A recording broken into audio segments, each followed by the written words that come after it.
एक मित्र ने पूछा है कि आपकी क्या साधना विधि थी कि आप अपने को जान गए, तो वो साधना विधि के बारे में आप बताएं। तो मित्रों, ये मेरे निजी साधना के अनुभव पर आधारित चर्चा होगी। तो इसको अगर आप भी अप्लाई करोगे तो उसका तो मैं प्रमाण हो जाऊंगा कि आपको साक्षी का अनुभव होगा, ध्यान का अनुभव होगा। तो क्या मेरी साधना की विधि थी? मित्रों, मेरी जो साधना की विधि है वो वेदांत से संबंधित है, ज्ञान से संबंधित है। मैंने बुद्धि के द्वारा ये जीवन के रहस्य को जानने का प्रयास किया और कॉमन सी बात जो हाथ में लगी तो उस बात के आधार पर हमने फिर कुछ प्रयोग करके उस बात को जानने का प्रयास किया। तो बुद्धि के द्वारा क्या बात थी जिसको जानने का कारण उस प्रयोग पर उतरना पड़ा। तो ये बात पहले हम जानें, फिर क्या प्रयोग किया है उसके बारे में चर्चा करेंगे। तो बुद्धि के द्वारा जीवन के बारे में ये निष्कर्ष हाथ में आ गया कि जो भी हमारा शरीर, हमारा मन होता है, उसमें जो भी अनुभूतियाँ हमको होती है, वो अनुभूतियाँ जिसको हम जीवन मानते हैं, जिसको हम सत्य मानते हैं, वो कुछ झूठ है। वो बात समझ में आ गई। ये सब झूठ है। दुख हो रहा है तो ये झूठ है, हो नहीं रहा, ये बात समझ में आ गई। तो ये बात कैसे समझ में आई? जैसे कि अभी आपको कुछ तनाव हो रहा है कुछ बात से, और उस बात से जो आपको तनाव हो रहा है ये सच में ही है या नहीं है, इसको हम देखें। अभी आपको उस बात से तनाव हो रहा है, बाद में आपको उस बात से तनाव नहीं होगा। एक दो दिन बाद आप इसी बात को देखकर हंसोगे। आज आप तनाव में हो उस बात को लेकर, तो आज जो आप परेशान में हो वो झूठ है, क्योंकि बाद में आप इस बात को दूसरी तरह देखोगे और आप हंसोगे।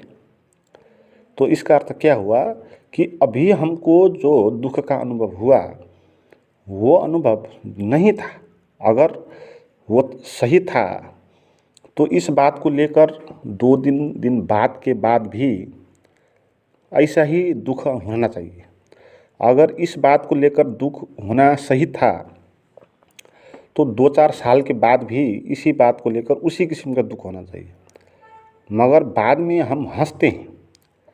जैसे हम बच्चे होते हैं जब, तो किसी ने हमारा खिलौना चोर दिया तो हमको बहुत दुख लगेगा, वहाँ पर हम रोएंगे, चिल्लाएंगे। मगर बाद में हम उस बात को, जैसे कि आज हम देखें तो उस बात को लेकर हंसेंगे कि मैं भी कितना रोया था इतनी छोटी सी बात पर, तो ये कहेंगे। तो उस वक्त जो बच्चे में जब हम थे तो खिलौना खोने के कारण जो भी हमको पीड़ा हुआ था, तो वो पीड़ा क्या था? वो झूठ ही था। वो हमने कुछ गलत व्याख्या कर दिया था, हमने मान लिया था कि वो खिलौना सच है, उसको महत्व दिया था। तो ये नियम अब हमारा पूरा जीवन में लगेगा। प्रतिपल जो आपको हो रहा है ना, वो सभी झूठ हो जाएगा फिर, क्योंकि बाद में ये बचने वाला नहीं, इसी वक्त भी ये बचेगा नहीं। आप इसको देखो, आपके शरीर में, आपके मन में क्या हो रहा है, पीड़ा क्या हो रही है। अगर आप शांत होकर बैठोगे और उसको देखने का प्रयास करोगे, जानने का प्रयास करोगे, उसको स्वीकार करोगे, तो आपको अभी भी पता लग जाएगा कि ये जो मैं पीड़ा ले रहा था ये झूठ था, मैं कुछ झूठ में जी रहा था, है ना। क्योंकि अच्छे से देखा, होश में आकर देखा और शांति के साथ देखा तो ये था ही नहीं, है। तो आप ध्यान करोगे तो जो दुख आपको होता है ना, वो होता ही नहीं वहाँ, और जो चीज़ होती ही नहीं वो झूठ होती है, वो सत्य नहीं होती। तो हम एक असत्य में जी रहे होते हैं। हम जो मान के जीते हैं, जिन घटनाओं से प्रेरित व प्रभावित होकर जीते हैं, जिन पीड़ाओं को अपने सर पे रख के हम चलते फिरते हैं, तो क्या वो सभी कुछ झूठ है? ये बात समझ में आ गई। बड़ा अनूठा हो गया ना, ये हम झूठ में जी रहे हैं, ये ऐसा नहीं है, ऐसा हमने मान के रखा है तो इसीलिए ऐसा हो रहा है। ये शरीर में पीड़ा हो रहा है, क्यों पीड़ा हो रहा है? क्योंकि हमने मान के रखा है कि ये शरीर मैं हूँ। और ये हमने माना कैसे?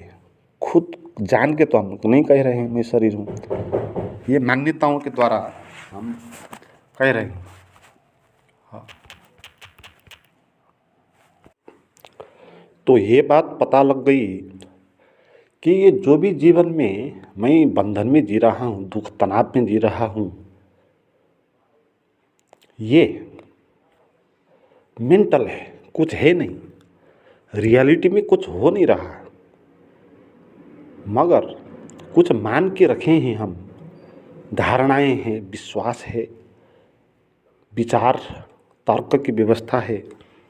तो इसके कारण हमने मान लिया उसको सत्य, और उससे हम पीड़ित हो गए। उसको सत्य मान लिया ना, जैसे आपने सत्य मान लिया कि जिसने आपको बुरा कहा, उसको सत्य मान लिया, इसलिए आप पीड़ित हो गए। मगर उसने आपको बुरा कहा, ये सत्य नहीं है। सत्य ये है कि वो बुरा है, वो खुद का प्रमाण दे रहा है, मैं बुरा हूँ भाई, मेरे आगे मत आ, तो ये अपना प्रमाण दे रहा है। मगर आप उससे प्रभावित हो गए, तो इसका अर्थ क्या हुआ कि आपने सत्य मान लिया उसने जो कहा। तो सत्य मानने के कारण हम फिर मानसिक चिंता हमको पकड़ती है। तो ये बात समझ में आई कि इसको अगर मेंटल समस्या है, व्याख्या के कारण पीड़ा हो रहा है, तो फिर एक हंसी आई, फिर हम यहीं पर रोक दिए, आगे पीड़ित होना रोक दिया। अब ऐसा लगा कि पीड़ा हो तो भी अब कोई गलत बात नहीं, अब भी पीड़ा होगी, मगर अब हम इस पीड़ा को जानेंगे, ये सत्य नहीं है, ये एक मेंटल है ना। तो एक खुशी आ गई, एक मज़ा आ गया ना। पीड़ा तो अब भी होगी, मगर अब हम इसको इस तरह देखेंगे जैसे उस वक्त पीड़ित होते वक्त जैसे देखते हैं, उस तरह नहीं देखेंगे। 2-4 दिन के बाद जब हंसी आएगी उसी बात को लेकर, तो उस वक्त हम कैसे उस चीज़ को देखेंगे, उसी तरह देखेंगे। तो फिर मेरी व्यक्तिगत समस्या नहीं हुई ना, है ना, ये तो कॉमन समस्या हुई, सभी आदमी के साथ ऐसी होती है। तो और मान्यताओं के कारण ये निर्मित होती है। तो मेंटल है तो बाहर सच नहीं है, तो हम बच गए ना, हम तो एक खुशी आ गई, हम बच गए, क्योंकि बाहर ऐसा परिस्थिति था नहीं, कोई भी हमको बांध नहीं सकता बाहर से, और हम खुले भी हो सकते हैं, खुल भी सकते हैं, चीज़ों के प्रति जग भी सकते हैं हम। तो फिर हमारे पास एक वरदान जैसा अनुभव आया। तो मैंने मान के ये समस्या हो रही है, बाहर सच में समस्या नहीं है ना। सच में समस्या होता बाहर भी तो मैं समस्या में था, मगर मैंने मान के खुद ही निर्माण किया समस्या है, तो उस समस्या का कोई वैल्यू भी नहीं हुआ। तो ये बात समझ के हम इसको स्वीकार कर लिया, और फिर इसका प्रयोग कैसा हुआ। तो जब ये बात स्वीकार हो गया तो ठीक है, पीड़ा है, दुख है, तनाव है, चिंता है, शरीर में मैं हूँ का अभेद संबंध है, इसका कारण परेशानी झेलनी पड़ती है। तो ये सब बात जो हो रही है ये मान के हुई थी, ये ऐसी नहीं है, फिर भी ये है तो देखूं मैं ये क्या है कैसी है। तो हम इसके नज़दीक आ गए और खुद के भीतर का जो मानने के कारण पैदा हुआ भाव थे तो उनके प्रति जगने लगे, है ना। तो पहले चरण में हमने इसको स्वीकार कर दिया, ये स्वीकार तो हो ही गया। अब बाद में ये नहीं कहेंगे कि ये क्यों हुआ। ये इसलिए हुआ क्योंकि गलत व्याख्या करके बैठे थे, सभी समाज में गलत व्याख्या ही थी, तो इस कारण हम उसको मान के बैठे थे सत्य, और उस सत्य मानने के कारण हम उससे प्रभावित हो गए थे और हमको सुख दुख का अनुभव हो रहा था। तो अब ये चीज़ें होंगी मानने के कारण, तो ये क्या होती है, कैसी होती है, और ये मान्यता को नज़दीक जाकर ये भावों को उसको जड़े में जाकर उसको देखें तो वो क्या होता है, तो उसका प्रयोग किया। तो इसको हम साक्षी का प्रयोग कह सकते हैं, है ना। ये झूठ है जानकर उसको देखना, या कहते हैं झूठों को जानना, ये विधि है। झूठ है और झूठों को देखना है, झूठ को झूठ की तरह जानना है, ये साधना है। तो इस साधना में मैं का जो भाव होता है शरीर में चिपकने के कारण, और शरीर में मन में जो दुख दर्द का अनुभव होता है, ये समस्त चीज़ों को एक झूठ की तरह देखना है ना। इसको एक बाहर की घटना जैसी देखना है, इससे थोड़ी दूरी बनाना है। ये दूरी कैसे बनेगी, जब आप स्वीकार करोगे पहले ये मान्यताओं का कारण है और मैंने खुद ही इसका निर्माण किया है और ये कुछ है नहीं, तो इसको स्वीकार करके इसको देखना है। तो स्वीकार कर लिया तो उसके बाद आप इससे थोड़ी दूर हो जाएंगे। आप एक ये सब्जेक्ट की तरह आपके आगे खड़ा देगा, आप ऑब्जेक्ट की तरह पीछे घुसते जाओगे। दो स्पष्ट विभाजन हो जाएंगे, एक आप होंगे, एक शरीर और मन का संबंधित भाव विचार होंगे। तो दो कैटेगरी हो जाएगी, धीरे धीरे स्वीकार करेंगे और उसको जानेंगे भीतर से कि वो क्या हो रहा है। पीड़ा हो रहा है तो भी पीड़ा को हम स्वीकार करेंगे और उसको भीतर से जानेंगे कि झूठ है, और झूठ है ही कहना है, ठीक होने की कल्पना नहीं करनी। ठीक है, ये झूठ है तो मैं भी झूठ में हूँ, तो मैं झूठ में ही बैठना चाहता। पीड़ा है तो ठीक है, पीड़ा है गलत व्याख्या के कारण पैदा हुआ है, तो मैं अब इस पीड़ा को यहाँ से निकालना नहीं चाहता। मैं भी पीड़ित ही हो जाता हूँ। तो पीड़ा में पीड़ित हो जाना है, शांति को मांग नहीं करना। अशांति है तो अशांति में जीना है ना। अशांति में जीना है। थोड़ी दिक्कत होगी शुरू में, जब अभेद संबंध हमारा है उस वक्त ज़्यादा पीड़ा होगी, मगर धीरे धीरे जब दूरी बढ़ेगी तो फिर ये बात हवाई हो जाएगी, बिल्कुल हल्की सी हो जाएगी, कुछ बाहर की घटना जैसी हो जाएगी। तो आपका मन, आपका शरीर से जो पीड़ा भाव, सेंसेशन, संवेदनाएं पैदा होती है, ये सब आपको हवा जैसी लग जाएगी। जैसे हवा चल रहा है, आ रहा है, जा रहा है, तो ऐसे विचार आ रहे जा रहे हैं, भाव आ रहे हैं जा रहे हैं, पीड़ा आ रही जा रही है। तो ऐसे ही हवाई चीज़ हो जाएगी और इससे आप प्रभावित नहीं होगी। पहले आप इससे प्रभावित हो जाते, ठंडी लग जाती तो आप बोल देते ठंडी हो गई, गर्मी लग जाती तो बोल देते गर्मी हो गई। किसी ने कुछ कह दिया तो आप मान देते हैं कि इसने मुझे ये क्यों कहा। तो बाहर की चीज़ों को आप सत्य मान के बैठते थे।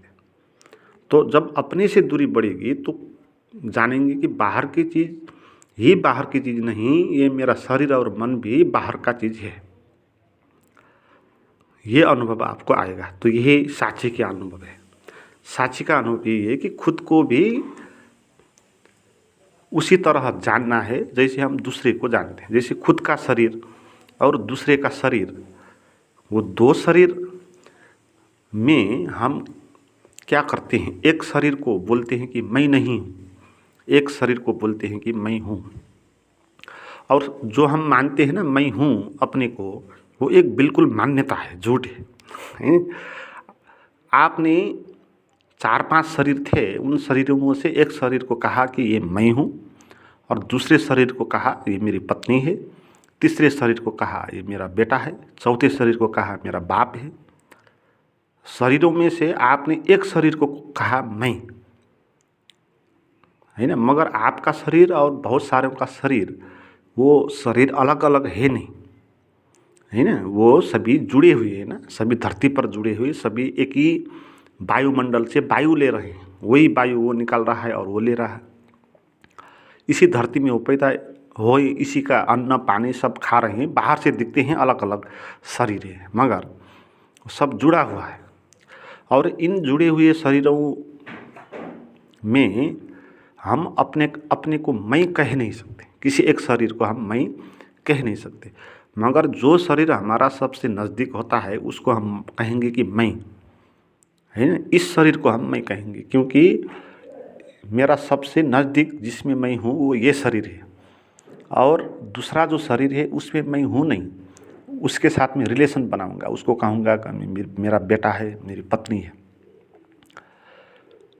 तो इनमें से बहुत सारे शरीरों को मैं कुछ भी नहीं कहूँगा। अपरिचित शरीर भी बहुत सारे होंगे, दुनिया में कितने आदमी हैं, तो उन शरीरों को मेरा कोई लेना देना नहीं होगा, है ना। तो वो मरे जिए कुछ भी फर्क नहीं पड़ेगा। मगर जिसको मैंने मेरा संबंधी जिसको माना है, जिस शरीर को, तो उसको कुछ हो गया तो आपको भी दुख लगेगा, क्योंकि उसको आपने माना था कि ये मेरा आदमी है। तो मान्यता का द्वारा आपको उस शरीर में पीड़ा होने के कारण आपको भी पीड़ा हुआ, और जिस शरीर को आप परिचित थे नहीं, उसको कुछ हो गया तो आपको कुछ फर्क नहीं पड़ेगा, क्योंकि आपने उसके साथ व्याख्या नहीं किया था। तो व्याख्या की ही बात हुई ना। तो ऐसे ही जो आपका शरीर है, आपका सबसे नज़दीक ये शरीर जो है, इसको आपने कहा कि मैं, और इसको मैं मानने के कारण फिर इस शरीर में जो होगा फिर आपको भी होगा। आपने व्याख्या किया ना, इसको मैं कह दिया, तो इसमें दुख होगा। आप बीमारी आएगी तो आप भी बीमार हो जाओगे, ये मरने लगेगा तो आप भी घबरा जाओगे, मैं भी मर गया ऐसा कहोगे। तो ये सारा का सारा जो बंधन है ना, ये गलत व्याख्या के कारण है। इस शरीर को हमने कह दिया ये मैं हूँ कहने के कारण, अब शरीर तो नश्वर है, ये तो मृत्यु होगा, बूढ़ा होगा, बुढ़ापा आएगा, बीमार होगा, तो इसमें जो होगा फिर हमको भी होगा। मगर इस शरीर को हमने मैं कहा है, वो रियल में वो नहीं है, वो एक मानी हुई बात है। इसको मैं कहने की आवश्यकता नहीं है। ये शरीर है, आपके भीतर होश है, तो होश होगा तो वो खुद वो मैं हो जाएगा, और उसको मैं कहने के लिए शरीर के साथ चिपकना आवश्यक नहीं होगा। तो जो शरीर के साथ चिपक के मैं कहेगा वो असली मैं नहीं होगा, वो मान्यताओं के कारण बना हुआ मैं होगा। तो इसलिए हमारा जो मैं होता है वो मान्यताओं से बना हुआ मैं है, इसलिए वो शरीर के साथ मिल के मैं आपको बोलता है। इसलिए जैसा उसका शरीर होगा वो मैं भी उसी तरह का होगा। अपनी भी वो परिभाषा शरीर के आधार पर ही करेगा। अगर उसका शरीर छोटा है तो अपने को बोलेगा मैं छोटा हूँ, लंबा है तो कहेगा कि मैं लंबा हूँ, शरीर सुंदर है तो कहेगा मैं सुंदर हूँ, असुंदर है, कुरूप है तो कहेगा कुरूप हूँ, और कुरूप होने के कारण वो पीड़ित होता रहेगा, काला हूँ। तो शरीर की स्थिति जैसे बीमार होगा तो कहेगा कि मैं बीमार हूँ। जैसी शरीर की स्थिति होगी उसी तरह उसको अपना भी परिभाषा देना होगा उस मैं को, है। तो ये वास्तविक मैं है नहीं। तो बिल्कुल अनूठी बात ये हाथ में आ गई कि ये मैं होता नहीं है। हमने व्याख्या कर दिया इस शरीर के साथ और मान लिया कि ये मैं हूँ, और इस मैं को आप देखें कि ये मैं क्या है। तो ये साक्षी में हम इसको देखने का प्रयास करते हैं। तो इसको थोड़ी दूरी बना कर देखना है, इस साक्षी में देखना है। अपना शरीर को भी दूसरे का शरीर जैसा मानना है, मानना ही नहीं, ये सत्य बात है। जैसे दूसरे का शरीर अलग है मुझसे, ऐसे ही ये शरीर भी मुझसे अलग होता है हाँ, ये शरीर इस मई का खोल होता है, इसका वो कपड़ा होता है, ठीक है ना? वो कपड़े जैसा है और दूसरे का शरीर भी कपड़े जैसा है, उसका मई भी वो शरीर नहीं है। तो दूसरे का जैसा शरीर अलग है, ये शरीर भी ऐसा ही अलग है, ये बात पता चल जाएगी आपको और अद्भुत हो जाएगा, है ना? जीवन की नई आयाम ही भिन्न हो जाएंगे ना। अभी तक जीवन जिसको मानते थे हम, वो ये था कि शरीर मैं हूँ, तो शरीर मैं हूँ कि नहीं हूँ, तो इसकी भी जांच करना चाहिए। जैसे हम ध्यान में बैठेंगे आँख बंद करके, तो शांत होते जाएंगे, रिलैक्स होते जाएंगे, तो धीरे धीरे मैं हूँ का भाव खोता जाएगा, मैं कहीं पर बचेगा नहीं। जब मैं बचेगा नहीं, तब ये शरीर भी बचेगा नहीं। शरीर का भी अनुभव आपको ना के बराबर होगा, बिल्कुल हल्का फुल्का अनुभव होगा और एक क्षण ऐसा आएगा जैसे कि आपको लगेगा शरीर हो ही नहीं, आप बिल्कुल भिन्न हो गए। तो इस अवस्था में आपको पता चलेगा कि ये सब व्याख्या थी, शरीर को मैं मानना, और ये भी एक गलत मान्यता थी कि जीवन में जो हमको होता है उसको सत्य मानना। पीड़ा आई तो उसको पीड़ा मानना, ये एक झूठ था, पीड़ा ही झूठ थी, दुख ही झूठ था। तो ये बात पता चलेगी, क्योंकि दुख अगर होता तो वो ध्यान करने से कैसे गायब हो जाता है। ध्यान करने में सभी दुख सभी दर्द गायब हो जाते हैं और परम समाधान का अनुभव हो जाता है। तो क्लियर हो गई कि ये सब बात हवाई थी और ये सब बात झूठ थी, मान्यताओं के द्वारा थी। क्योंकि मान्यता नहीं करके हम शांत बैठ जाएंगे, ध्यान में तो कुछ नहीं होता। तो ध्यान में जब कुछ ना का अनुभव होता है ना, तब जीवन में एक नई दृष्टि आती है, तब हम कुछ नहीं होकर भी हो सकते हैं। हमको पीड़ित होकर जीना आवश्यक नहीं है ना? हमको बंधन में रहकर जीना आवश्यक नहीं है, हम बंधन से मुक्त होकर भी जी सकते हैं। ये बात इसमें पता चलेगी ध्यान में।